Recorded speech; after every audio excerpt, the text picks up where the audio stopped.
Wait a few minutes to see if anybody will, like, join, but nobody ever joins at the beginning. Okay, it's Tuesday again, which means another live episode where we talk about all things Hamilton County, or HAMCO for short. If you live here, it's HAMCO. Just makes it way easier than saying Hamilton County, Indiana. If you're new here, this is our quote roundabout, so to speak. And yes, we're going to talk about roundabouts since there are over 200 roundabouts in Hamilton County. We just kind of went all in on the name. Some love them, some hate them. One thing's for sure, though, that if you live in Hamilton County, you can't drive anywhere without going through one. So that's kind of why we went all in. Today is the day where we're going to talk about that Noblesville made the decision to revamp the whole downtown. So that's going to be fun. There's a new bakery coming to town that is all the buzz. So we're going to talk about that. Yes, a new roundabout is going in Westfield. So we're going to talk about that. Circle Center is getting a facelift and then some more things. So we're also going to be talking about Hamilton County stats. So I have kind of mentioned in previous lives that part of the purpose of this is to give you information on what is happening in Hamilton County from a real estate or from a market perspective. So we're going to talk about that. Please make sure to leave any questions or comments below. I kind of want this to be a back and forth, so make sure to do that as well. Of course, before we dive in, make sure to leave a comment as to where you're watching from. I like to see where people are coming from, where they're watching. We get clients' calls, and I love hearing where people are coming from. So, first topic, and hopefully this week we'll do a better job of doing the shared screen. But the first topic for this week is Downtown Noblesville. So let's pull that up if I can find it.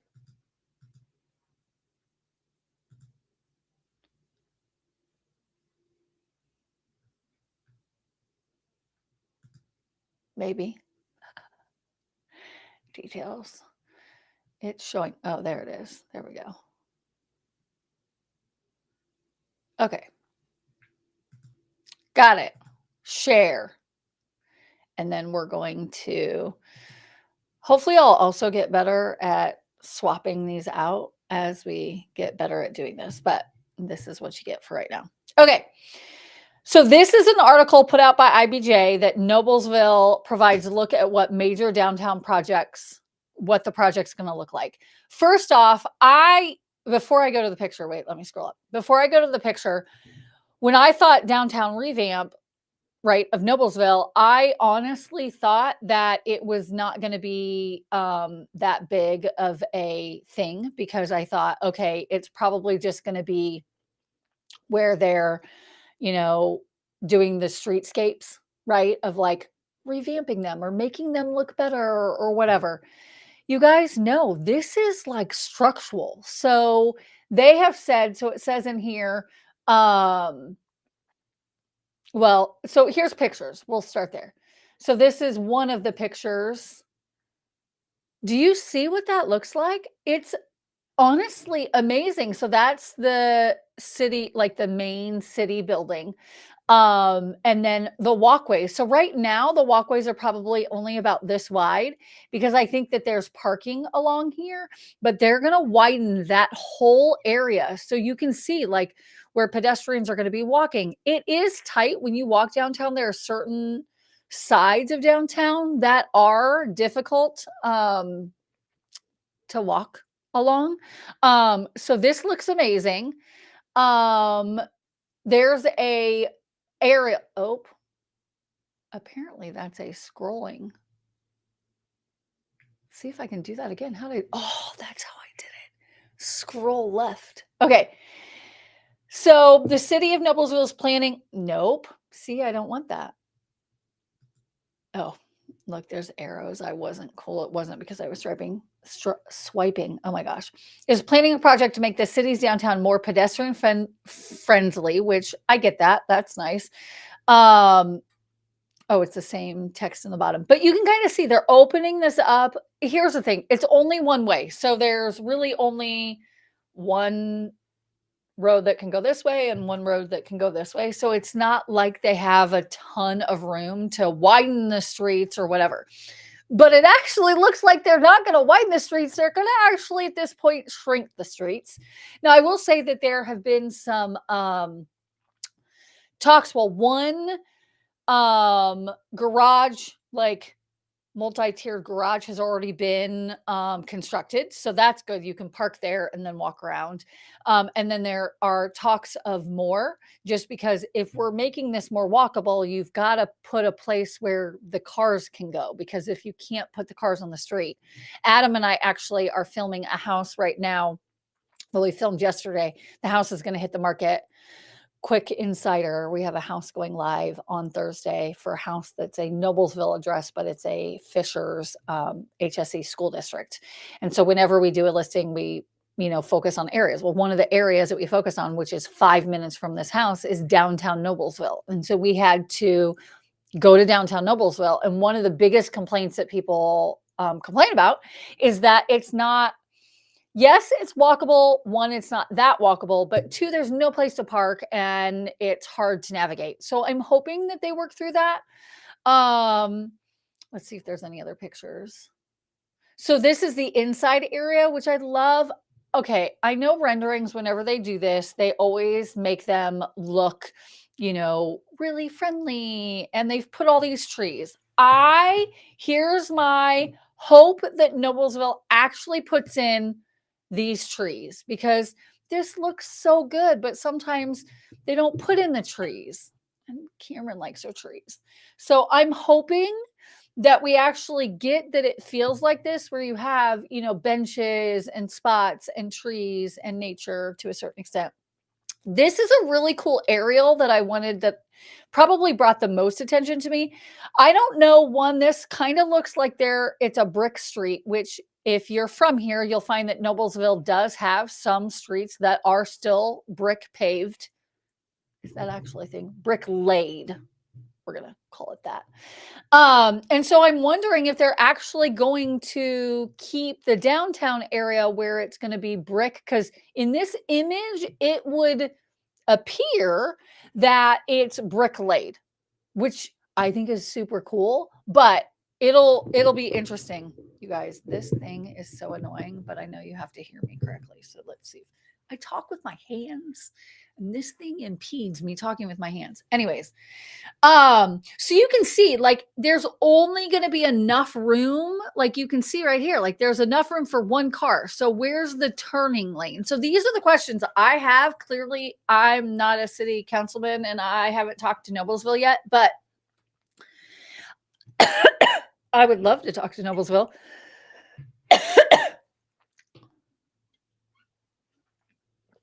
So there you're going to see, excuse me, you guys.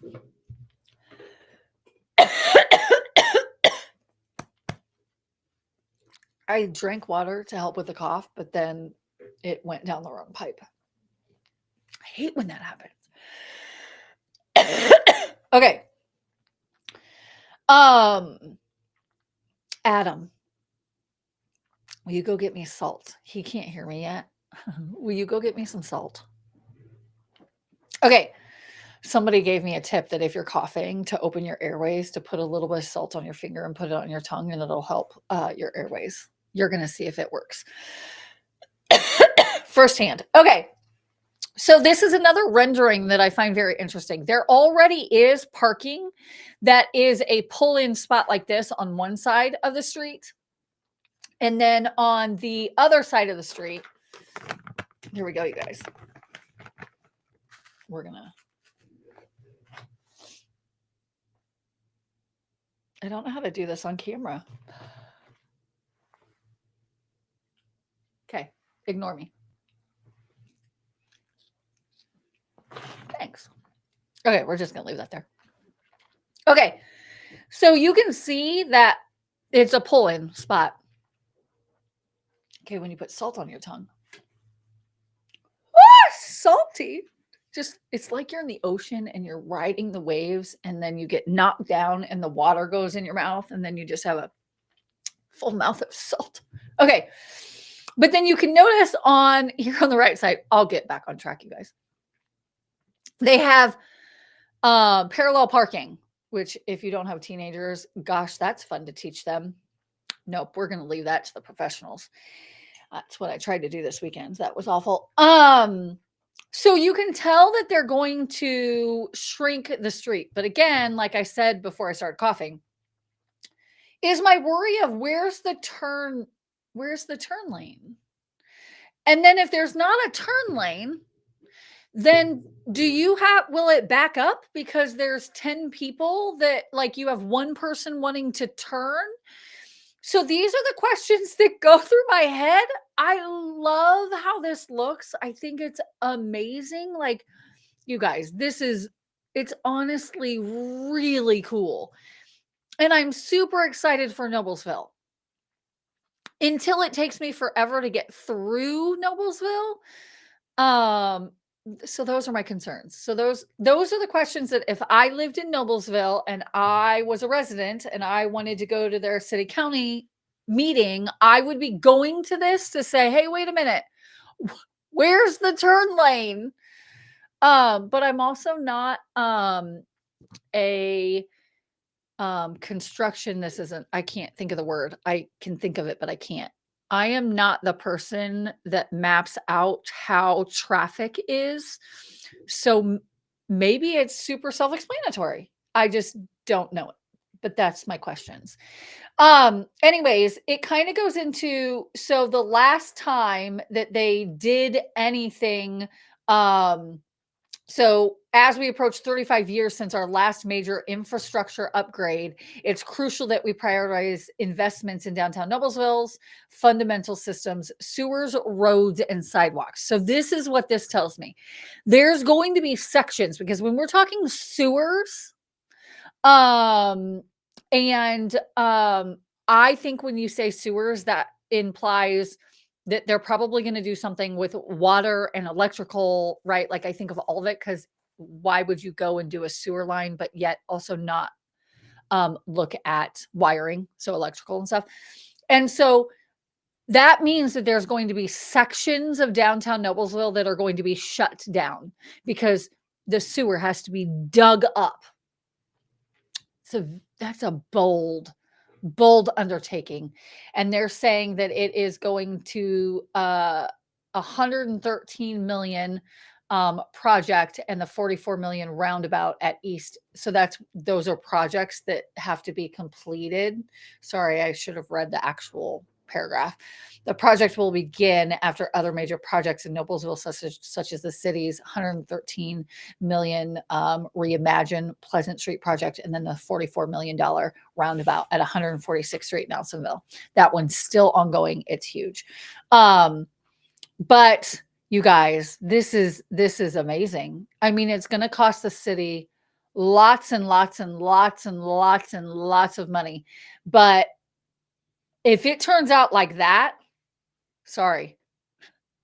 like that, I'm all for it. That looks amazing. Okay.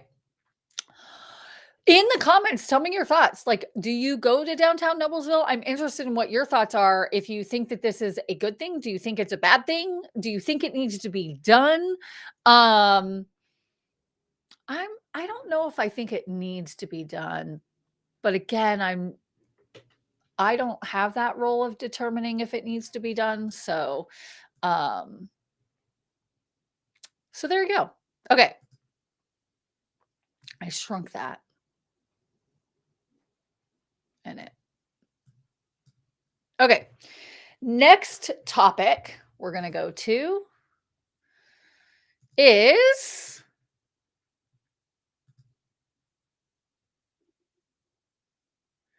the thing that's been all of the buzz. And I'm not sure if I agree, if I disagree. I haven't made a decision yet. I'm going to have to visit there, but It is the bakery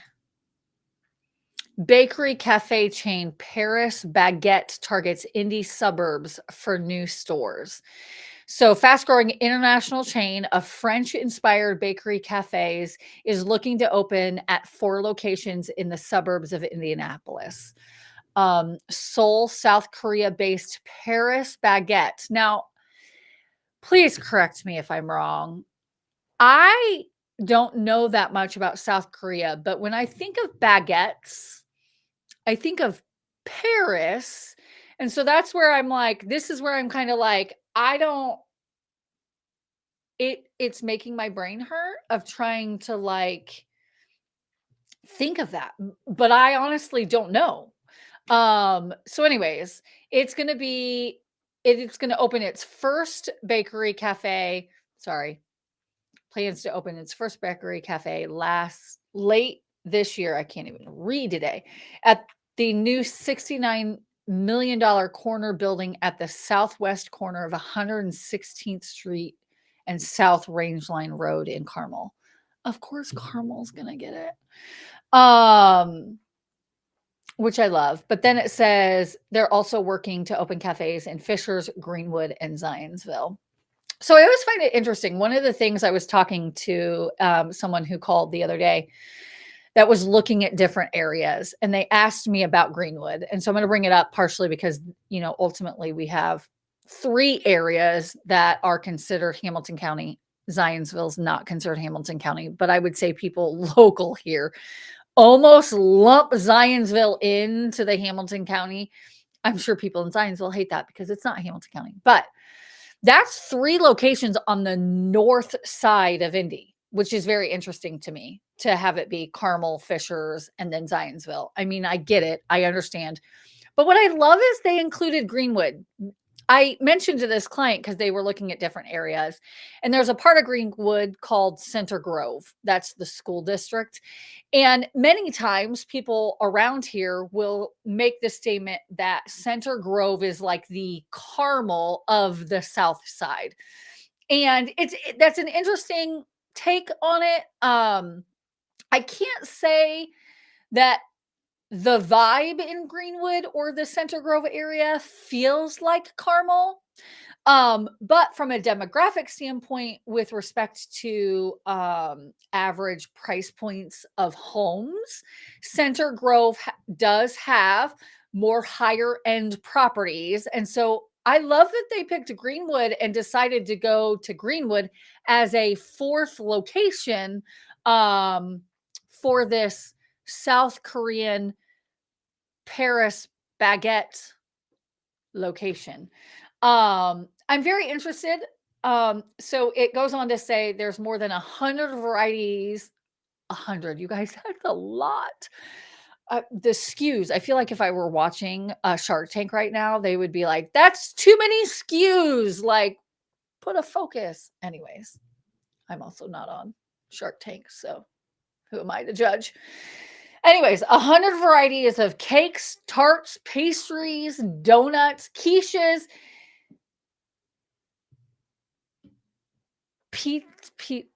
what's that word? Frick, I can't even say the word. Pizzetas, croissants, breads, breakfasts, sandwiches, salads, wraps, and drinks. Okay, maybe if it's that many things, 100 varieties. I don't know. Anyways, it sounds super cool. Maybe not super cool for me because I am gluten-free. But I wonder. So my first question is, are there any gluten-free options? I feel like that's a logistical nightmare because gluten-free around all of the gluten things, which it's wheat really. There's gluten in a lot more things, but for anybody that I say gluten, you're like, what's gluten? Gluten essentially is in wheat. So I can't have anything that has wheat in it. Okay. One of the things you're going to learn if you watch my channel is there are a lot of squirrel moments. That was just one. Okay. Inside the 3,000 square foot, which that's pretty big, bakery cafe, customers will find a 2-tiered self-serve center island. That sounds cool, really cool. That will display breads and pastries for purchase. Cakes are priced from 35 to 47 and serve 10 people. Interesting. I don't buy cakes that much, so leave a comment below. Is that high? Is that low? And again, I just realized I never open up the chat. So if anybody's made a comment, I'm sorry. While pastries cost $3 to $10, that seems legit. Sandwiches are 12 to 18. I mean, yes. It's not cheap anymore, you guys.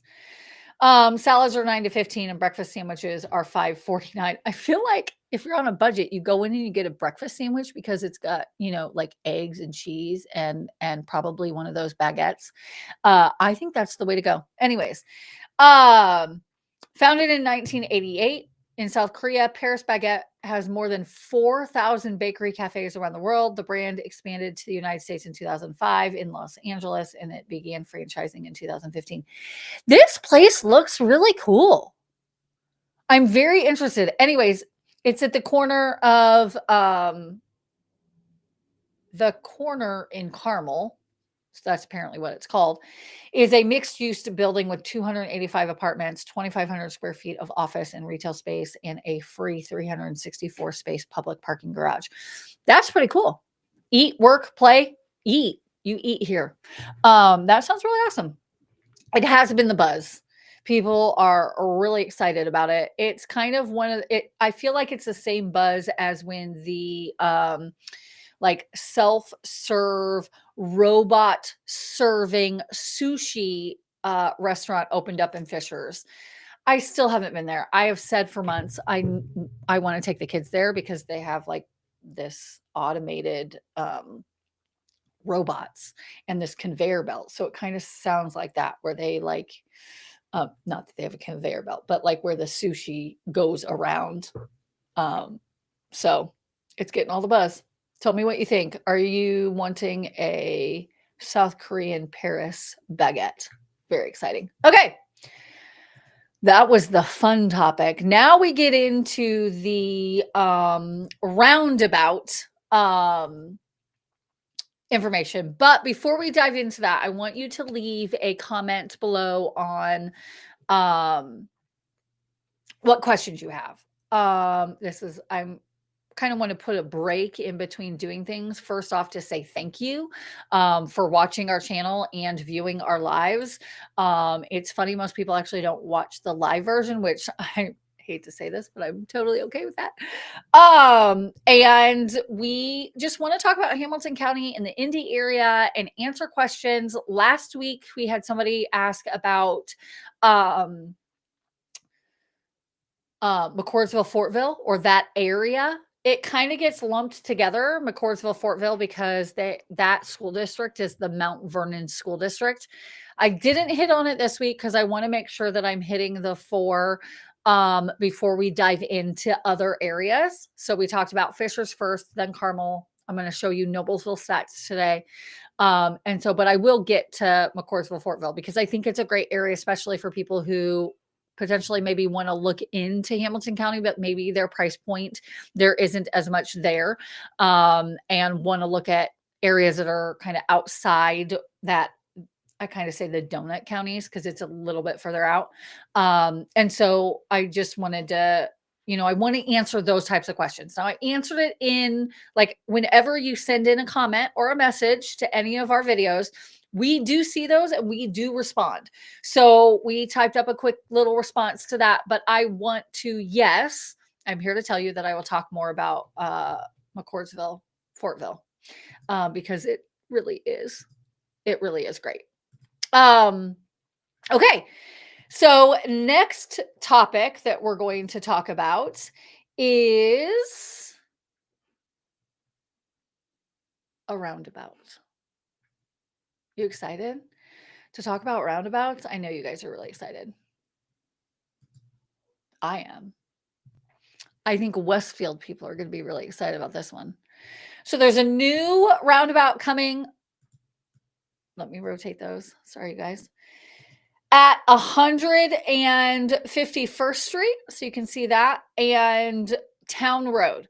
So this, if you're not from here, this is 146th Street. It is the prominent road that you drive between, well, it goes all the way from Fishers through Carmel to Zionsville, and like it's the main thoroughfare, and it's a four-way. So I don't know actually how to say that. Is it a four-way? Is it a two-way? It's two lanes both ways. Somebody tell me how to say that without having to use my hands and say it's two going. Anyways. So this is at 151st Street and Town. So Town is really considered more the west side of Carmel. And so you can see here, this is Ditch and then Shelbourne.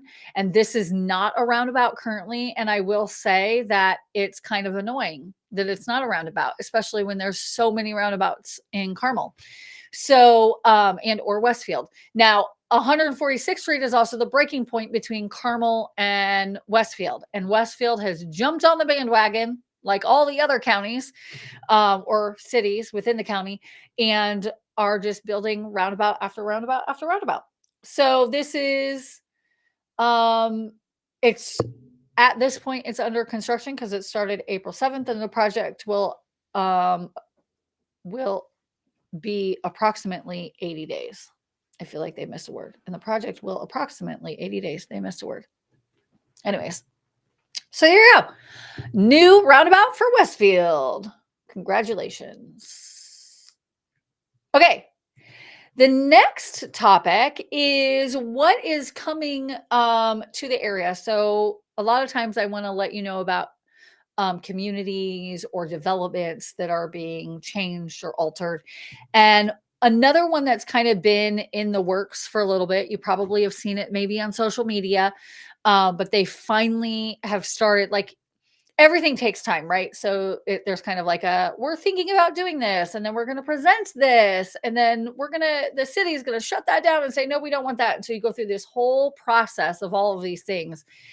And this one has been really interesting because I'm super excited about this one, and hopefully you are too. Now, I went to Instagram on this one partially because I love the renderings. So this is the City Center Mall that's downtown. It's a $600 million transformation. Now, if you've ever been to the Circle Center Mall downtown, I have to admit, it was awesome when they first opened it. I remember it because I lived here. But it wasn't really done too well. A lot of shops ended up leaving, and so there weren't really the great shops that stayed. And so they're completely redoing it. And here's the renderings. I'm really excited because it's going to be a completely different approach as to what it currently is. It was kind of a mall. Well, it was a mall. Now it's going to be, as you can see here, the project will reposition the property as a dynamic mixed-use open-air destination and will introduce 400,000 square feet of restaurants, retail, and entertainment space, along with 100,000 square feet of office space and 300 residential units. The first phase of the project is set for completion in 2030. So this is going to take a really long time. But I think this is exactly what downtown honestly needs. I think this is really going to be kind of what I think a lot of the cities, and even Noblesville recognizes this, and why I talked about that first topic is because they're redoing the whole area to have it really be kind of a work, play, live area. And so I'm really excited about this. One of the other areas that you see this is the Mass Ave or Massachusetts Avenue, where they have, the restaurants and the shops and stores on the first floor. And then you have, like condos and It went away for a while and now it's coming back. I'm going to take a drink.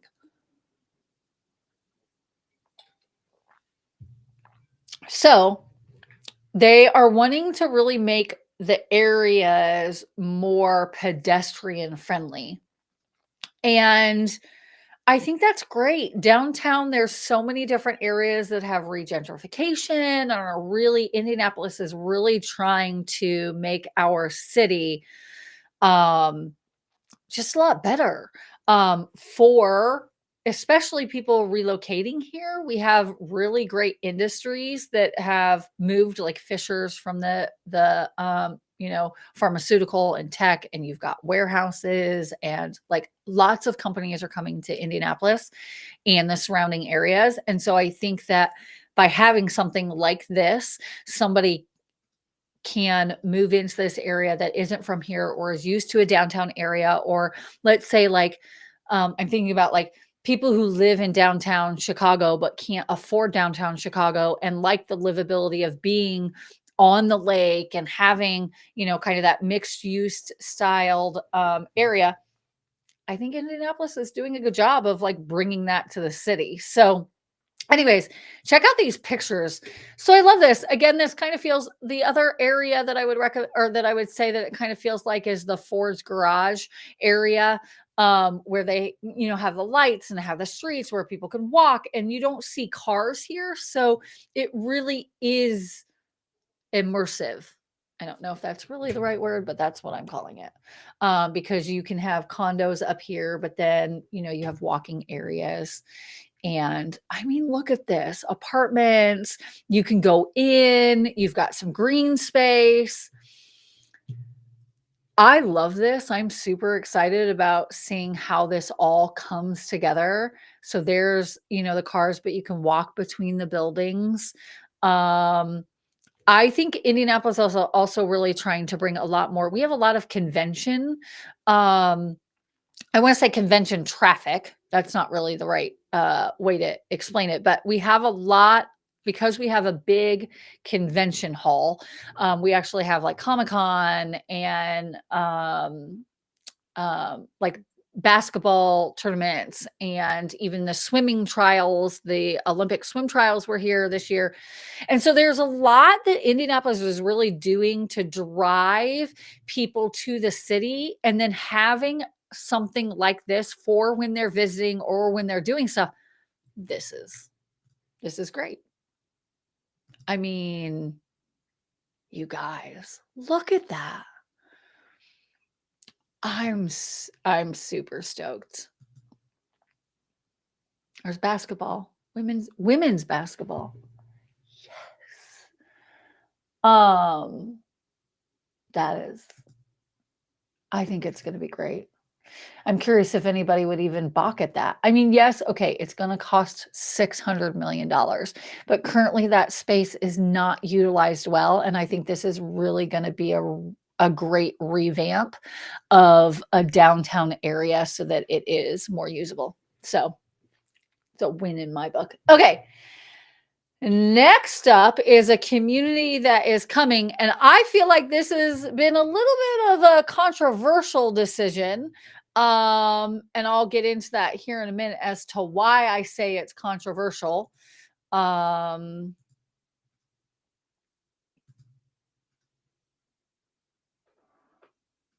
here we go. Onyx and East breaks ground on townhome community in Fishers. Now, most of the time, I'm game for communities opening up in the area. I think there's a lot of locals that are concerned about the fact that we have too many people, which I understand. But there's still so much ground to be had where neighborhoods can pop up. So I always kind of keep abreast of what is coming and going. And this is a new community. Bye, Evie. She says, I've had enough of this. Onyx and East is building a community in downtown Fishers. So they're a full service, blah, blah, blah, blah, blah. It's located, nope.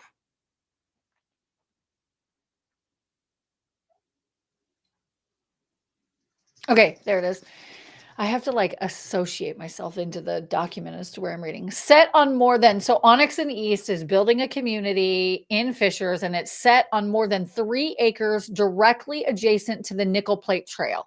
The community will feature 35 3-story townhomes available for sale at a starting price in the mid 500s. Okay.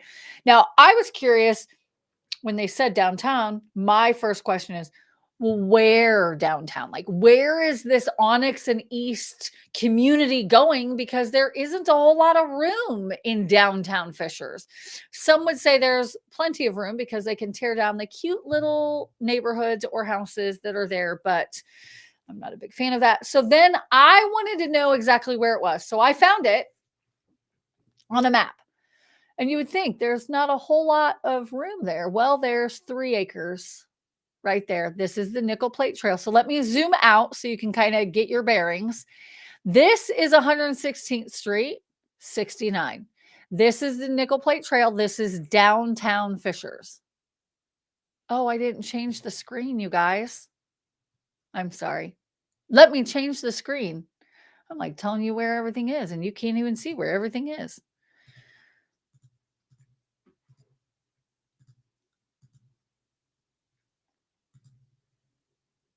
If I can figure out how to do it.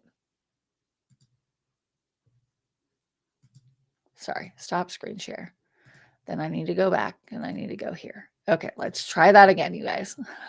Okay, so this is the interesting part. No, I want that one. I actually feel like I want to make it like full screen so you can see it. And let me close that. Okay, here is where it's at. Okay, so let me zoom back in because what I was talking about is you would think that there's not a lot of room. There is room. There's 3 acres because this church is who has sold it to Onyx and East, and that church is staying.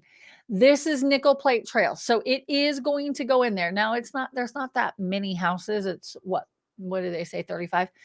And so they're going to sit along here, but I'm going to zoom out so you can kind of see where it is. This is 116th Street. Okay. Here's downtown Thomas A. Weaver Municipal Center. This is where the fire station, the city building, and the police station is here, right? So walkable to downtown Fishers. There's already some condos here.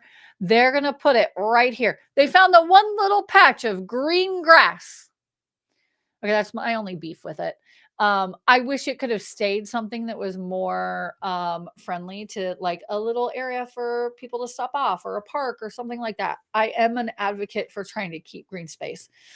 And so that's why I'm saying it's kind of controversial. Like, because if I zoom out even more, like, okay, you've got Nickel Plate, but there's like no green space. And I will say currently right now, I'm going to do this on another episode because we're not going to talk about it today, but this all got torn down as well, and they're building something there. So I'll talk about that in another time. But there's not a whole lot of green space, so I was like, kind of sad. You got Cheney Creek, which that's, all along here.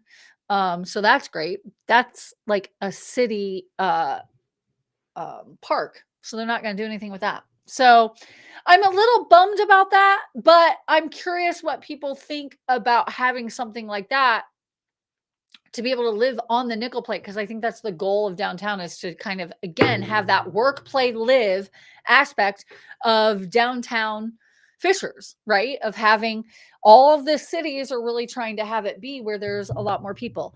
And don't hate me in the comments for saying it does bring people to Fishers. It just is that what we want. That's to be determined. It doesn't really matter. They broke ground technically, so it's coming to Fishers. Okay. So that was kind of it on the what's coming to the area, what's happening downtown, what's happening in Noblesville. And so the next or the last part of our streams, again, part of the reason we do this every other week is because I kind of make them a little bit longer so you can get more information versus every week. I think you'd get tired of me. So but I want to give you good information about the market and what's happening. So we're going to dive right in and we're going to shift this here and we're going to go there. Okay. So currently right now, the median price point in Indianapolis is sitting at $252,500. Now that's Marion County. I told you every single week I'm going to kind of use that as the base point so you can kind of understand. And the reason I do this is because so many people are like, Indiana is so affordable. Okay, yes, it is at 252.5, right? But then if you're looking at Hamilton County and what it all has to offer, I want to kind of give you that data as well. So currently median price in Marion County, 252.5. There are 873 units that sold, 1226 were new and 873 sold. So that gives you a 13 days on market. So it kind of gives you a good idea of what Hamilton County is doing. Or not what Hamilton County, what Marion County is doing. But what I'd like to do is talk actually about then moving into Hamilton County. Okay. So we're going to do Hamilton County, and I didn't have it up. So sorry about that, guys. Okay. And actually, I kind of like, so I will tell you one of the things that I like is a different view of statistics. If you're new here, I love statistics. It's one of the things that I kind of get geeked over because I like seeing trends. I love seeing how things are moving so that, again, also to provide better service to you on what that looks like. So we're going to go Hamilton County.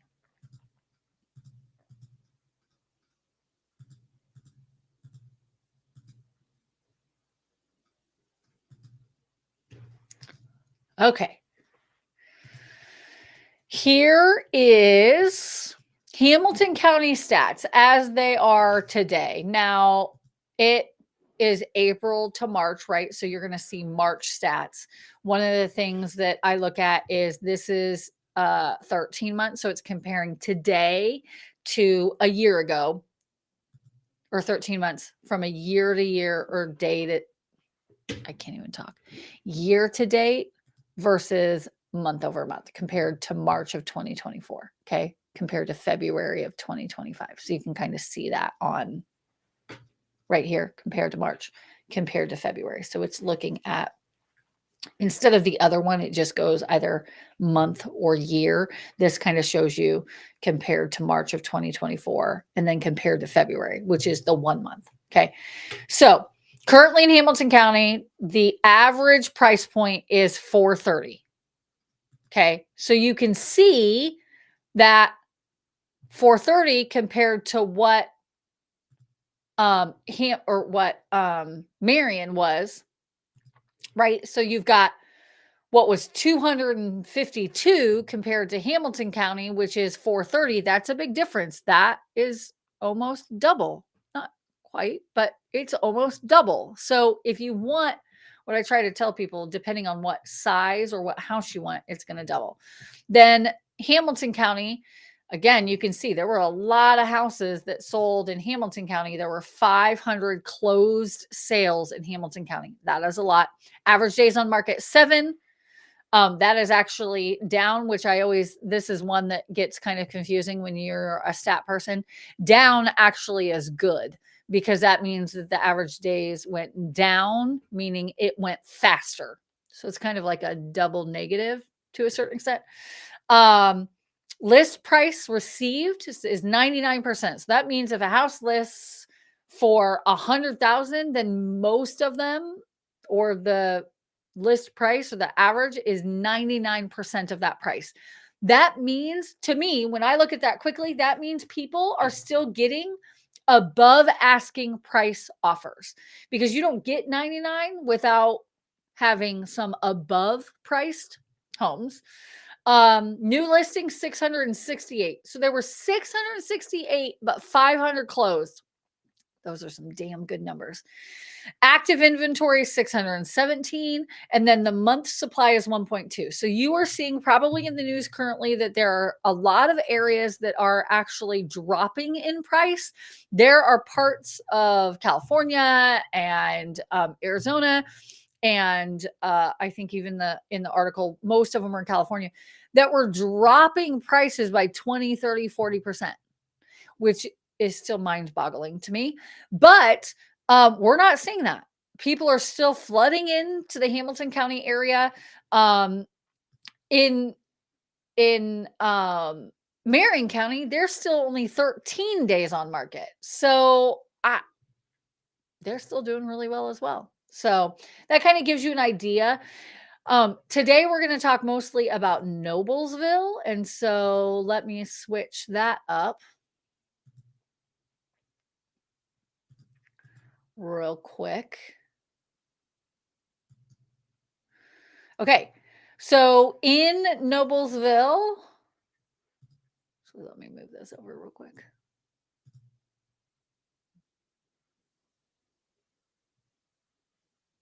Okay, in Noblesville, the average price point at this point, I guess I should say median because those are different things. I'm so used to saying average. Median sales price is $399,950, so significantly lower than Carmel when we talked about last week or 2 weeks ago. Closed sale 92, average days on market 6, so it's actually moving faster than what the county is moving. 99.3, so it's actually higher than the county in general.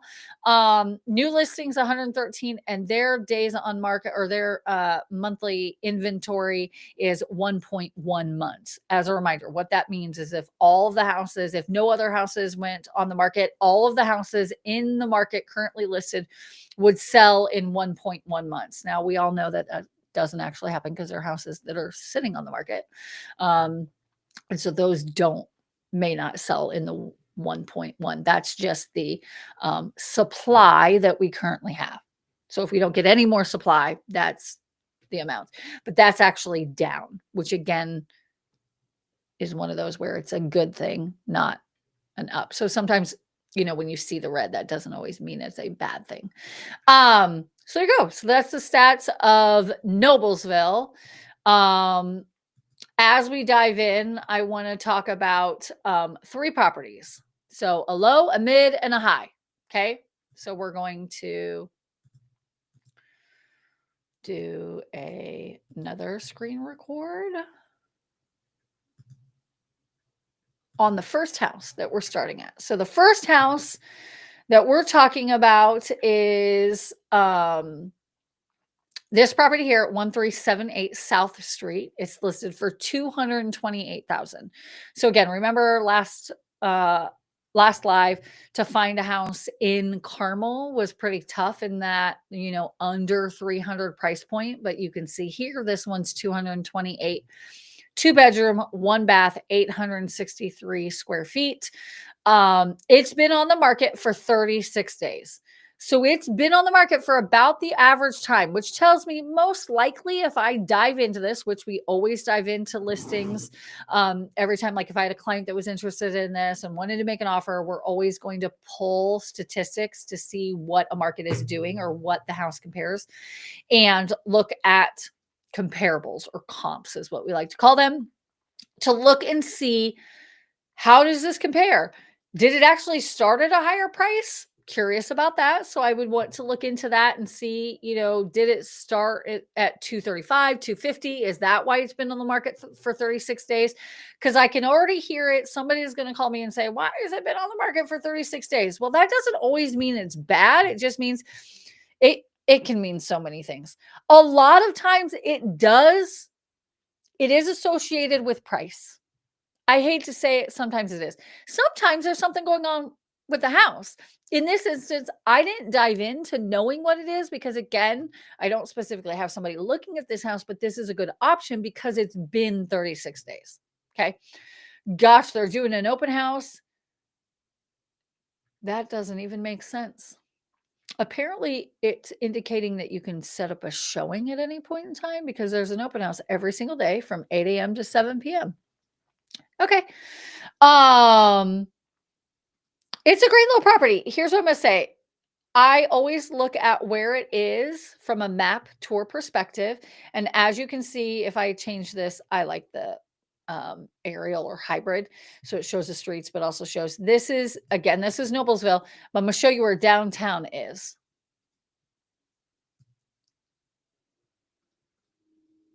So downtown is right here. I had to look. And the property is right here. So some would say this is within biking distance. And actually, I have a client that lives right around here that actually she works at one of the shops downtown Noblesville, and she rides her bike to downtown Noblesville to work so that she doesn't have to pay for gas and work on the car and all of that. And I forgot to switch this over every time. Every time I forget. Anyways, I feel like what I really should do is that so you can still see me, but yet you can see bigger.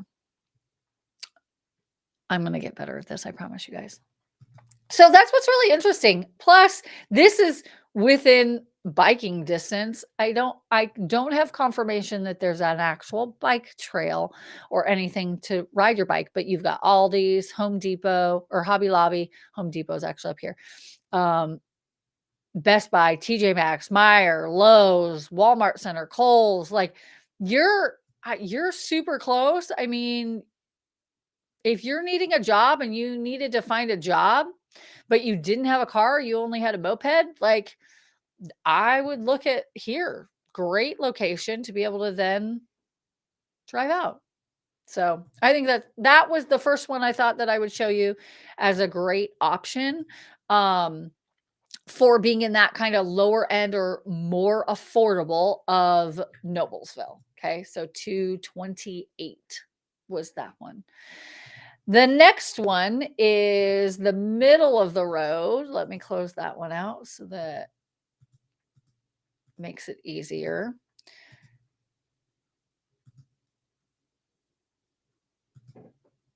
The next is the middle of the road, which is at 21360 Oakview Drive. Now, what I love about this property is it's in a phenomenal neighborhood, again, in a great location.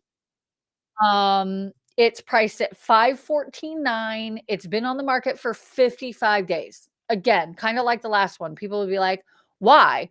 Well, you can see here the original list price was 550. So I would say most likely they overshot the market, which you guys right now it's happening a lot. There's a lot of sellers that feel like their houses are still worth a lot more or want to try to get more, which I get it. Everybody wants more for their house, but that doesn't mean that that's the best plan of action.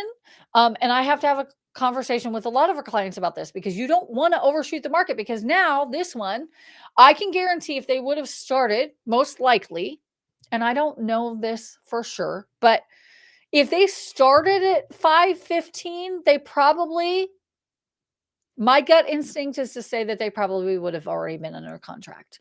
But now they've been on the market for 55 days and it's somewhat could be considered a stale home. But I want to look through this and I forgot to look through the pictures of the last one. So I'm sorry. So if you are interested or have questions about the last one, let me know. We can go through it.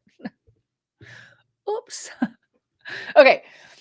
This one is a great home, in my opinion. So it looks like they've updated the flooring. It doesn't look like they've updated the countertops. Okay, that can be fixed. I've got a countertop guy that is amazing. He'll come out and swap those out. I'm going to guesstimate on this, depending, of course, on what product you use. If you're using quartz, quartzite, granite, laminate, like there's multiple things, but something like this, you could get new countertops so they aren't this Formica is what this looks like. You could probably get the countertops done for, let's say,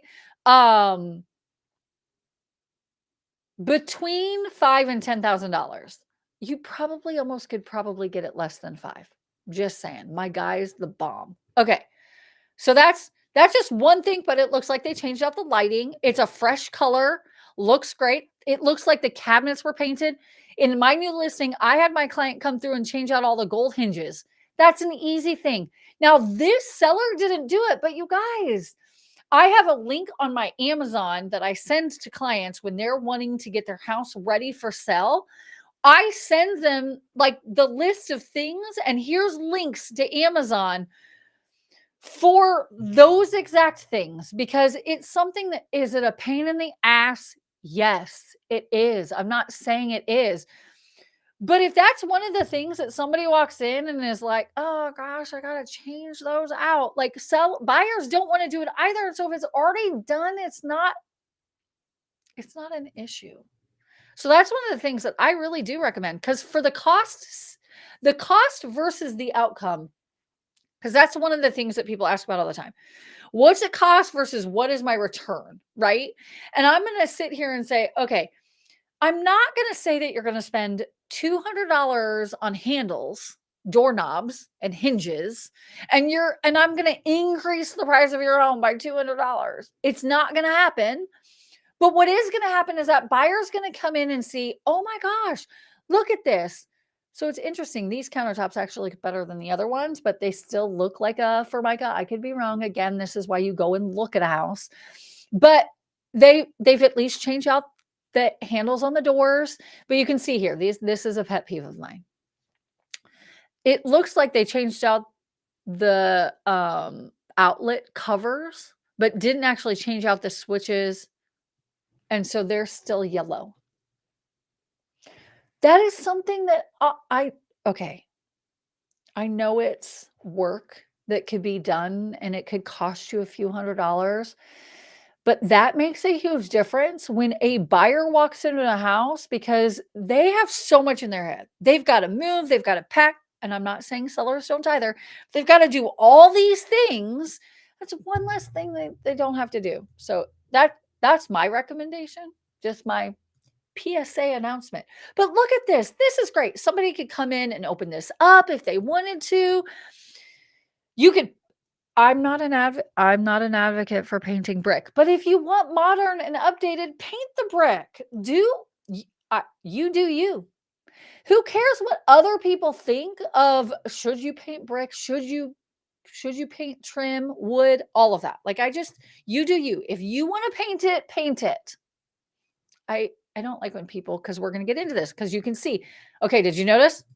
This is white. They painted the trim. This has not always been white. This is just how this works, because I know this age of a home.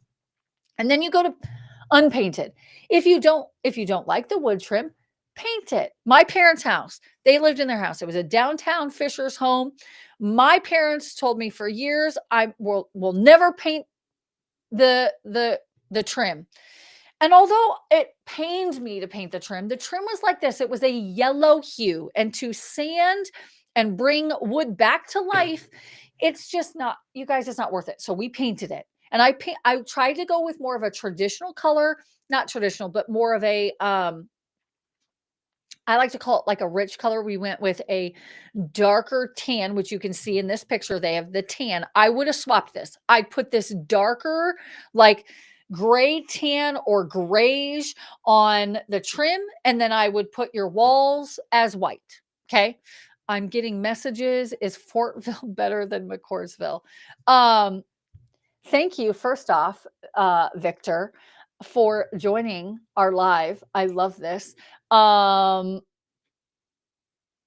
will get to this on another live for sure. But in short, to answer your question quickly, I personally don't think there's one that's better than the other. Fortville and McCoursville both go to Mount Vernon School District. So from a school perspective, it's the same school.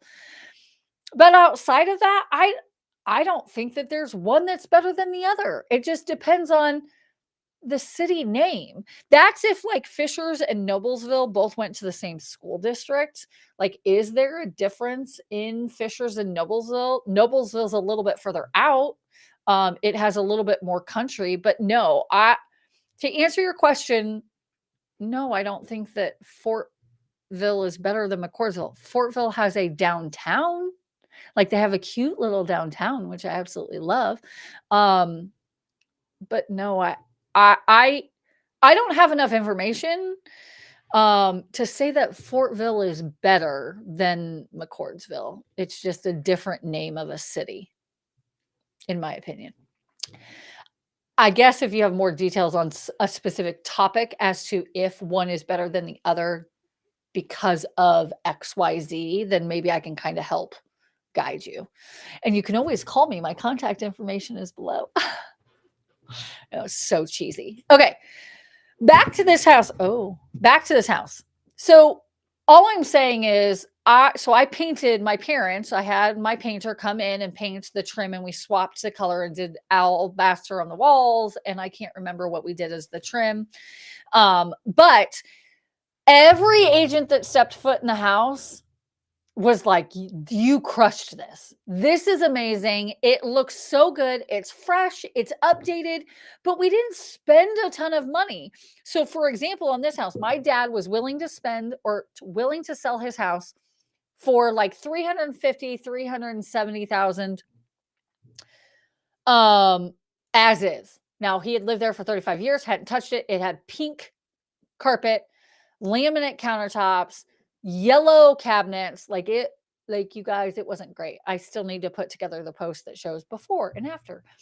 We spent in total, we changed out door handles, we painted almost everything, had all new flooring, and his total to do all of that, I originally budgeted for $25,000. We ended up spending $18,000 to do everything. Now, there are things that I did that I would say that as a homeowner, I recommend you do. Okay. We did all of that. He was worried about what he would sell the house for. We ended up listing the house for $420,000. Now there were some inspection things that came up and whatever, but he ended up netting almost to $30,000 more than if he would have just left it the way that he had. I don't know about you, but $30,000 is worth a little bit of time and effort. So that's just my beef. You are the buyer.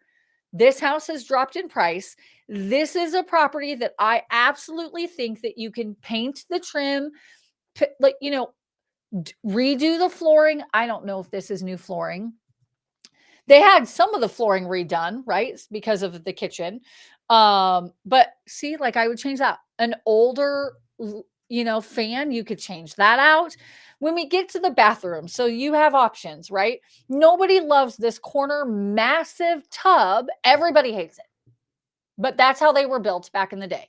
And so you would tear that out and do a standalone tub, or you just paint it.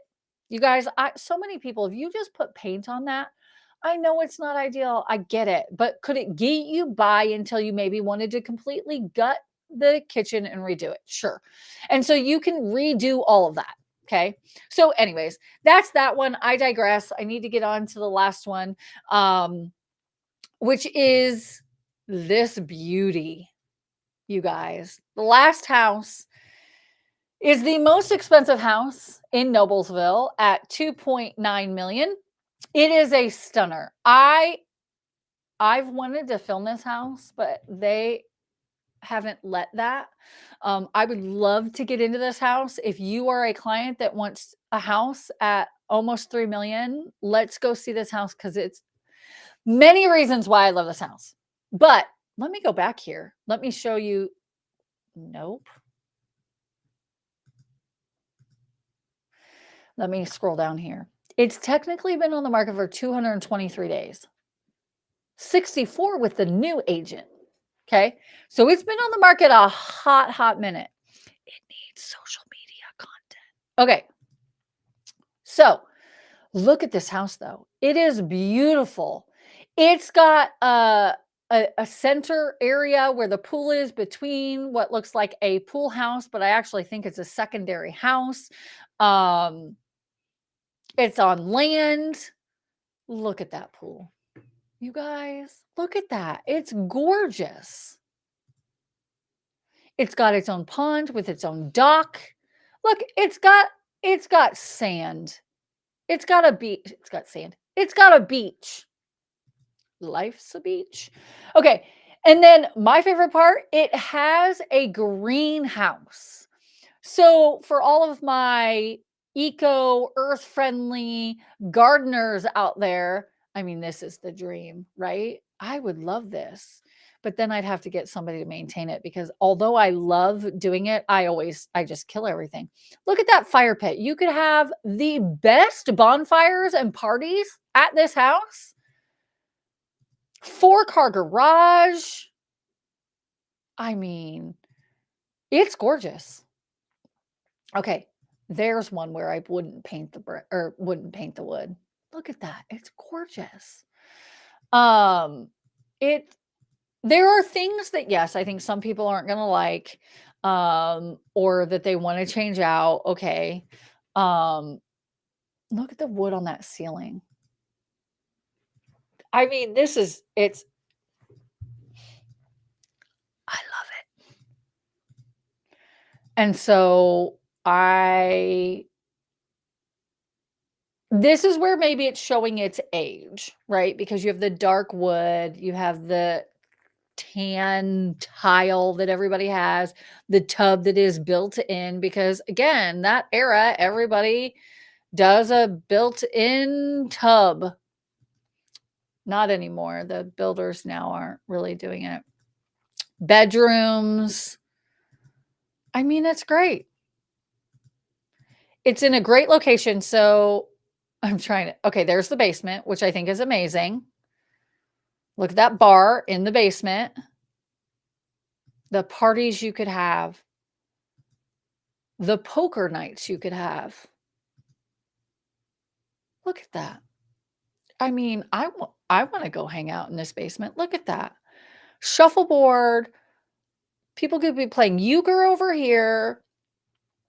Air hockey, pool, and I think there was even, yeah, table tennis. And your buddies could be working out in the corner. It's great. So many options. Oh, here's that other house, right? So you've got a whole nother space rented out. Oh, why do they have to tease you with going back to that greenhouse? There's an aerial. Look at that. So the pool, the other house where you could rent this out, right? It looks like there's a walkway even to it.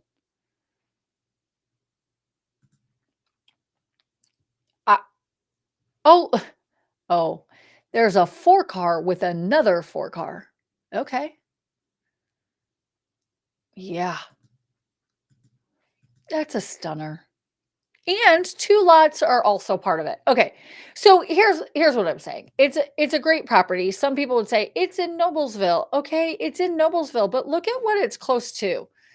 One, it's out in the middle of nowhere, which I really love. Let me go back to hybrid, right? So you have houses off of these cul-de-sacs. So you're still in a neighborhood, but yet you have a lot of space around you, clearly, because you have the 2 lots. Hell, buy this house and sell these 2 lots. Just saying. Um, and I might be wrong. He might not have this linked to those 2 lots, but I'm just saying. Okay. As I zoom out here, here's Chatham. Here's Grand Park. Here's all of downtown Westfield. Big Hoffa's is right there. You can kind of see. So you've got shopping. You've got a Meijer right here. This is why I wanted to show it to you. I don't know why I went that way. Okay, property is right here. You've got Wolfie's Grill. You've got the Piper, right? Restaurant. This is Little Chicago. This is 38. So let's say you work in Lafayette and you want to be in Hamilton County. Like that's like a straight shot. It's not really straight. I'm exaggerating a little bit there. But it's such a great property in a great location. Like you're by everything. You're close to downtown, which we talked about. Because downtown's right here. Yeah, I mean, it's really a great property. I don't know why it hasn't sold. Well, I probably do know why it hasn't sold, because I think it started higher than 2.995. Again, I would look into all of that. But it's been on the market for a long time. So there are options, right? Like I would consider it if you're within the realm, and then let's work with the seller to try to get it to work for you. So, anyways, there you go. That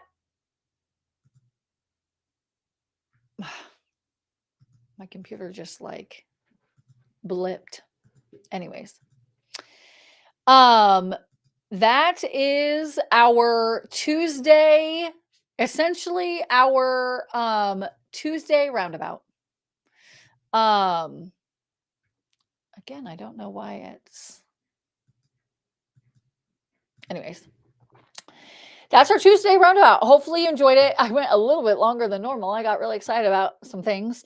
But that's the goal of this. It's to talk about what's coming, what's happening in the area in HAMCO, and then to show you examples of houses. Hopefully you've enjoyed it. If you have questions, let's say you weren't part of the live. If you have questions, make sure to leave a comment in the description, comment in the comment section below, because that's what it's called. Please make sure to like and subscribe. That way you get notified when we do these lives and or when we post new videos. There's going to be a new listing that's hitting here on Thursday. So we kind of do a variety of things on our channel. We do tours of houses, we share our active listings, and then we do content of the area. And so it kind of merges them all together. So if you have any questions, also my contact information is below, so you can call, text, or email me. When you do that, you actually get me. And so I'd love to chat with you. Thanks for tuning in, and we'll catch you on the next one. Bye.